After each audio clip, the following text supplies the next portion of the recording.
يلا يا باشا، المهم بقى فيديو النهارده بعد الزياده في اسعار الموبايلات اللي حصلت الفتره اللي فاتت، فهقول لك بقى النهارده ايه افضل الموبايلات اللي تقدر تشتريها تحت ال 10000 جنيه، وخلينا في الموبايلات المحلي برضو اللي مش عليها ضرايب. الفيديو ده كنا عملنا زيه من 5 6 شهور كده، والحمد لله عجبكم يعني، وهعمله لك تاني بعد كام شهر برضو عشان لو في تغيير في الاسعار والموبايلات الجديده والكلام ده كله. فالمهم يا صاحبي، الموبايلات في فيديو النهارده من 4000 جنيه لغايه 10000 جنيه، فوق ال 10000 مش تبعنا، هو ليميت كده. وهتلاقيني مقسم لك الفيديو كده فئات على حسب السعر، وهقول لك الافضل من وجهه نظري في كل فئه سعريه من دول، واللي انا شايفه يستاهل يعني. فاول حاجه، تحت ال 4000 جنيه مش هتلاقي موبايل يستاهل انك تروح تحط فيه فلوس، الا لو هتجيب موبايل لحد بيستخدم الموبايل ده في انه يرد على المكالمات واستخدامه بسيط خالص للموبايل. ويفضل كمان لو انت معاك اقل من 4000 جنيه انك تروح تجيب موبايل مستعمل احسن، هيبقى احسن من الجديد اللي هيكون بنفس السعر ده. فالمهم من 4000 بتلاقي الموبايلات الاقتصاديه بدات تظهر، والمفروض ان كانت ريلمي مستحوذه على الفئه بتاعت ال 4000 وال 5000 دي. فكان في الريلمي نوت 60 والسي 51 والسي 53 والكلام ده كله، بس ده كله سعره رفع دلوقتي بقى في ال 6000، وده سعره مش مناسب خالص على مواصفات الموبايل. بس اللي جه وخد الفئه اللي هي من 4 ل 5000 وهي شركه انفينكس. فانفينكس دلوقتي موجوده محلي، والحلو ان انفينكس رجعت تاني تقدم موبايلات في الفئه السعريه دي تستاهل قيمتها. فاول وافضل موبايل في فئه ال 4000 جنيه وهو الانفينكس سمارت 9. الموبايل ده بيجي بمعالج الهيليو جي 81. المعالج ده مقارب للمعالجات اللي كانت في موبايلات ريلمي في الفئه السعريه دي، بس ده مستقر اكتر. وخد عندك بقى شاشه اي بي اس بريفرش ريت 120 هرتز وبشكل النوتش الجديد، فالشاشه هتكون سريعه معاك وانت بتستخدم الابلكيشنز، بس سطوعها تحت الشمس مش اعلى حاجه 500 نتس. وكاميرات هتقدر تاخد منها صور حلوه، والكاميرا السيلفي هنا هتطلعك حلو غصب عنك. هي انفينكس كده بتخلي الصوره حلوه زياده، حتى لو انت عايز صوره طبيعيه فلا هتطلع حلوه غصب عنك. وكمان في فلاش امامي وخلفي، حركات انفينكس بتاعت زمان دي، وبصمه في زرار الباور، وبطاريه كبيره 5000 ملي امبير، بس سرعه الشحن هنا 10 واط، وده عادي برده مش وحش. بس السنسورات هنا شغاله سوفت وير، فمثلا سنسور المكالمات لما بتحط الموبايل على ودانك كده عشان الشاشه تقفل، فهتلاقي الموبايل بيتاخر معاك ساعات وما بتكونش مظبوطه حلو يعني، ودي حاجه انا ما اقدرش احسبها عيب نهائي على موبايل بالسعر ده. بس الغريب والحلو بقى في الموبايل ده ان الموبايل ده صوته ستيريو، حرفيا في موبايلات بضاعف سعره ما بتلاقيش فيها صوت الستيريو، بيبقى صوتها مونو عادي خالص. فلما يكون الصوت هنا ستيريو فدي حاجه عظمه بصراحه، وبرده حاجه قديمه في انفينكس دايما بتعملها في موبايلاتها. وبرده لو انت ما تعرفش يعني ايه صوت الستيريو، فالصوت الستيريو يعني الصوت بيطلع لك من سماعتين، السماعه اللي تحت وسماعه المكالمات، فبتاخد تجربه صوتيه احسن من ان الصوت يطلع لك من سماعه واحده بس وهي السماعه اللي تحت. وعلى فكره علبه الموبايل بيجي معاها كل حاجه، كمان الجراب سكرينه شاحن، فانت مش محتاج تدفع اي حاجه فوق سعر الموبايل. والموبايل ده في منه نسختين، نسخه 3 رام ونسخه 4 رام. النسخه 3 رام هتلاقيها في اول 4000، ودي بصراحه ما افضلهاش يعني، انت محتاج دلوقتي 6 رام على الاقل عشان تستخدم موبايل تبقى مرتاح فيه، فخليك في النسخه ال 4 رام، هتلاقيها معاك تقريبا ب 4800، وده سعر حلو ومناسب وعشان برضه تاخد افضل اداء يعني من الموبايل ده. طيب هتزود يا عم من 5 ل 6000، فهتلاقي موبايلين يستاهلوا هنا. اولهم الانفينكس هوت 50 اي، وده نسخه طبق الاصل من السمارت 9 بس بسرعه شحن اعلى 18 واط. فانت اما توفر وتجيب السمارت 9،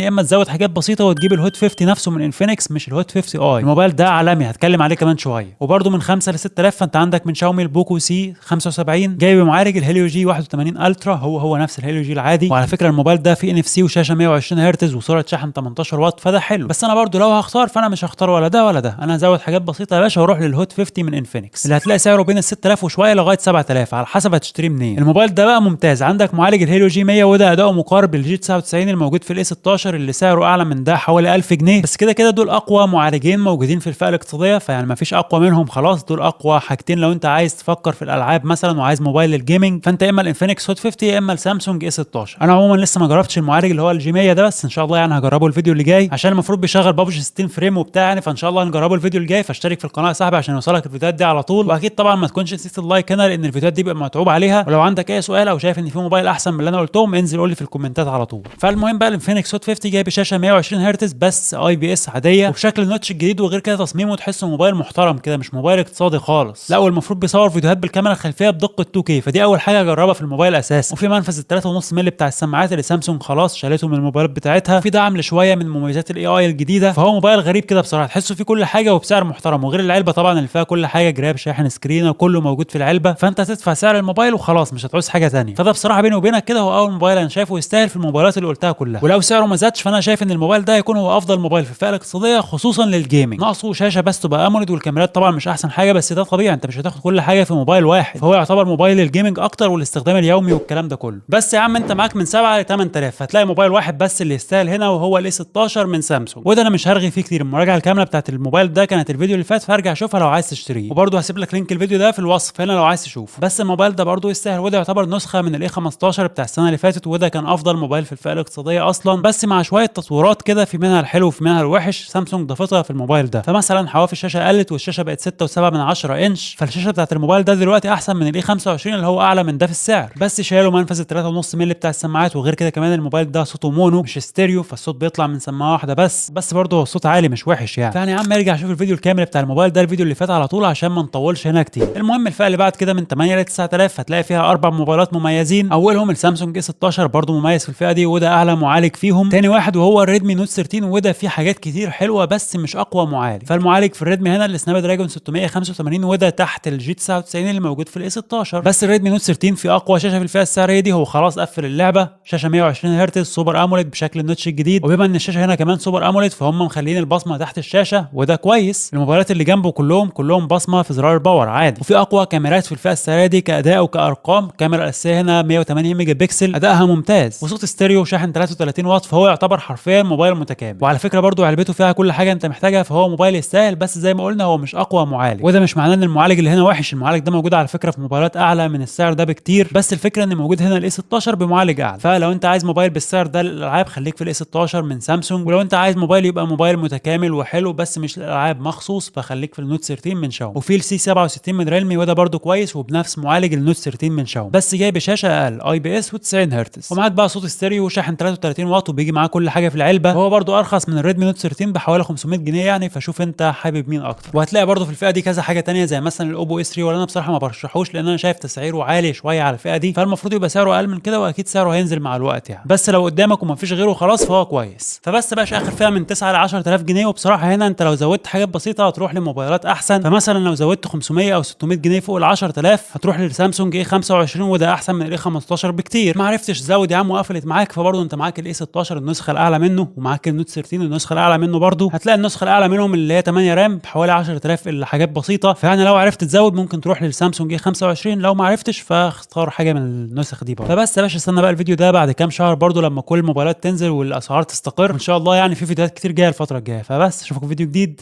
والسلام عليكم.